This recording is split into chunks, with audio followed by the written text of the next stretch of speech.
Hi friends, welcome to కల్కి kitchen Telugu. ఈరోజు recipe చింతపండు చారు. చింతపండు చారు తయారు చేయడానికి కొద్దిగా చింతపండు, 4 పచ్చిమిర్చి, ఒక పెద్ద సైజు ఉల్లిపాయ, బాగా పండిన పెద్ద టమాటా, కొద్దిగా బెల్లం ముక్క, కరివేపాకు మరియు రుచికి సరిపడా ఉప్పు, కారం, పసుపు. ముందుగా టమాటా ముక్కల్లో కొద్దిగా ఉప్పు వేసి బాగా పిసకాలి.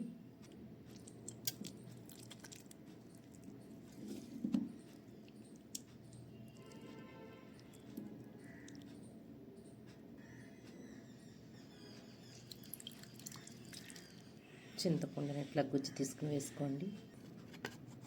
దీంట్లోనే తీసి పెట్టుకున్నవన్నీ వేసేయండి. కొద్దిగా పసుపు, కారం కూడా వేయండి. మూత పెట్టి ఒక్కోసారి ఇంట్లో వెజిటేబుల్స్ వండడానికి ఏమి ఉండకపోవచ్చు, వండాలనిపించకపోవచ్చు, వండినా తినాలనిపించకపోవచ్చు. అటువంటప్పుడు ఈ చారు చాలా ఉపయోగపడుతుంది. చాలా సింపుల్ అండ్ ఈజీ రెసిపీ ఇది. బాగా మరిగింది, ఇట్లా కాస్త చిక్కబడాలి చారు. ముగ్గులో కొద్దిగా నూనె వేసి,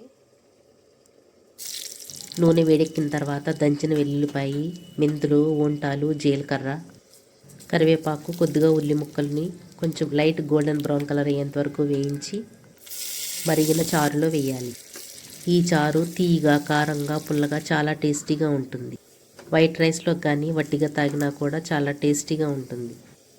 ఈ చారు ఒక్కటి ఉంటే చాలు, కూరతో పని లేదు, మొత్తం అన్నం లాగించేస్తారు, అంత రుచిగా ఉంటుంది. దీనికి బెస్ట్ కాంబినేషన్ చికెన్ కూర, చికెన్ ఫ్రై, ఫిష్ ఫ్రై చాలా బాగుంటుంది. అన్నీ సమపాళ్లలో వేసి బాగా మరగనిస్తేనే అసలైన టేస్ట్, గుర్తుంచుకోండి. కల్కి కిచెన్ తెలుగుకి please like, share and subscribe. Thanks for watching.